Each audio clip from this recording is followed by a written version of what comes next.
안녕하세요. 여러분의 화요일 점심시간을 책임지고 있는 MT의 이현아입니다. 오늘도 즐거운 하루 보내시고 계신가요? 가끔씩 영화 같은 하루를 꿈꾸는 날이 있지 않나요? 어느 날과 다르지 않은 날이지만 길거리에서 옛 사랑을 만나는 운명적인 만남. 도저히 해결되지 않아 보이던 고민들이 도미노처럼 자라락 해결되는 그러한 상상이 있잖아요. 그런데 만약에 여러분의 인생도 영화 트루먼 쇼처럼 영상으로 남아서 볼 수 있다면 어떨까요? 어떠한 영화보다 재미있는 영상이 나오지 않을까 싶은데요. 그때 생각하면 보잘것없는 일들이 지금 돌아보면 참 엄청나지 않나요? 내가 그때 어쩌다가 그런 일을 했는지, 지금도 나 부끄러운 일들이 있는가 하면 정말 소중하고 행복한 추억들, 영상으로 남기지 못해서 안타까울 때도 있죠. 영화보다 재밌는 것이 인생이랍니다. 그러면 무비인타임 촬영 들어갑니다.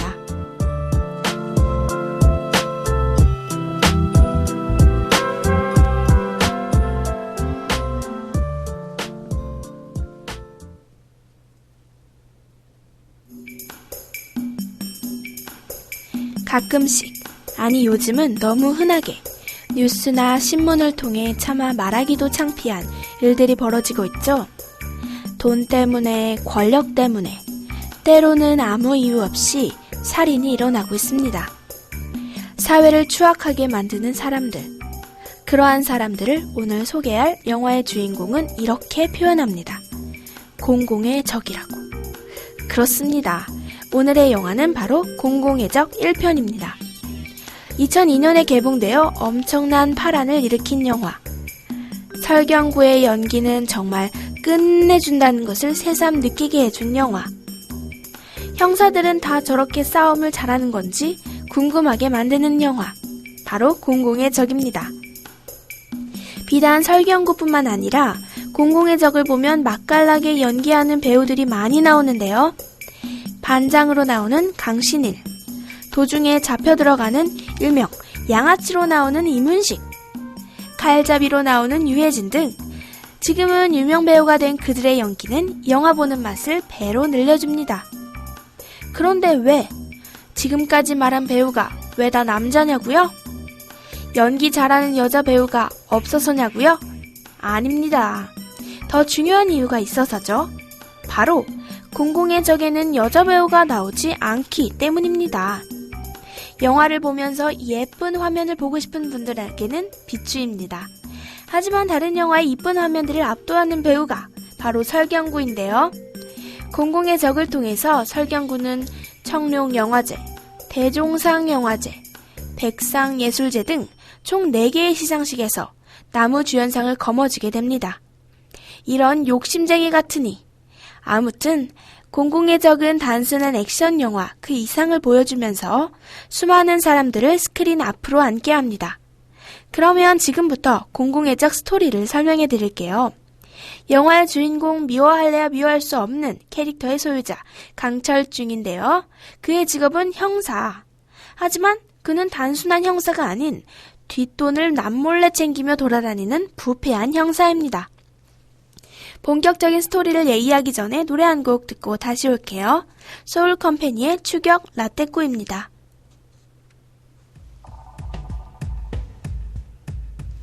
비오는 한밤, 잠복 근무 중이던 강철중은 전봇대 뒤에서 어쩔 수 없이 볼일을 보게 됐는데요. 그때 강철중과 부딪히는 검은 그림자. 강철중은 그만 볼일을 본 곳에 손이 쫙 슬라이딩을 합니다. 강철중은 가차없이 달려가 산의 뒤통수를 후려칩니다. 다시 강철중이 주먹을 날리려는 찰나 번뜩이는 물체가 강철중의 눈밑을 때리고 튕겨납니다. 철철 흐르는 피에 눈을 감싸주며 강철중은 연신 욕을 해대죠. 일주일 후 칼로 난자당한 노부부의 시체가 발견됩니다. 그러나 역시 영화는 영화죠? 아무런 단서도 없습니다. 시체를 보던 강철중의 머릿속에 빗속에서 마주쳤던 사내가 떠오르게 되죠. 강철중이 분노를 삭히며 보관했던 그 칼자루. 그의 칼은 시체에 새겨진 칼자국과 일치하죠. 그러던 중 조사를 위해 강철중은 노부부의 아들인 조규환을 만나게 됩니다. 만나는 순간 강철중은 그가 직감적으로 살인자임을 느끼게 되죠. 무슨 단서가 있냐고요? 물론 없죠. 단순한 느낌만으로 밀어붙이는 진짜 무식한 형사 강철중. 강철중은 그가 범인이라는 심증을 가지고 미행에 취조, 구타 등 갖은 방법을 동원해 증거를 잡으려 합니다. 이때부터 시작하는 강철중과 조규환의 싸움. 우리의 속을 시원하게 풀어줄 한 방을 강철중은 주먹에 담아 날려주게 되죠. 노래 한 곡 듣고 넘어갈게요. 더 크로스의 Don't Cry. 공공의 적에서 명대사 제조기는 역시 강철중입니다. 껄렁거리면서 뱉어대는 대사 한마디 한마디가 그렇게 맛깔스러울 수가 없습니다. 그 중에서 제가 생각하는 최고의 장면은 바로 강철중이 결정적인 단서를 잡는 순간인데요. 장소는 바로 국과수에서도 시체를 보관하고 있는 시체 안시실입니다. 그곳에서 강철중은 살해된 노부부의 사체를 다시 한번 해부를 해보는데요. 노부부 중 어머니의 사체를 점검하던 중 목 안에 삼켜져 있는 손톱을 발견하게 됩니다. 이때 강철중의 대사가 가슴을 찌르죠. 대사 중에 거친 표현은 고운말로 고쳐서 말하겠습니다. 네가 아빠야. 그런데 아들이 널 찔렀어. 그럼 넌 어떻게 하겠냐? 죽여버리지 그런 자식은. 이때 강철중이 상대 머리를 때리면서 말합니다. 그러니까 네가 아빠가 못 되는 거야. 그리고는 조규환을 만나서 손톱을 들이대며 얘기하죠. 자식놈이 실수로 떨어뜨린 이걸 그 아줌마가 죽기 전에 먹은 거거든. 왜 그랬다고 생각하냐? 부모가 그런 거거든. 자식놈을 자신을 제낀 놈이건 자신을 찌른 놈이건 숨겨주고 싶은 거거든. 강철중한테 머리를 맞은 사람이 배우가 아닌 나 자신이 되는 순간이었죠. 저도 넌 어떻게 하겠냐라고 강철중이 물어볼 때 복수를 위해 손톱을 삼켰다고 생각했거든요. 하지만 부모님의 사랑은 더 위대하다는 것을 강철중한테 한 대 맞고 나서야 알았네요.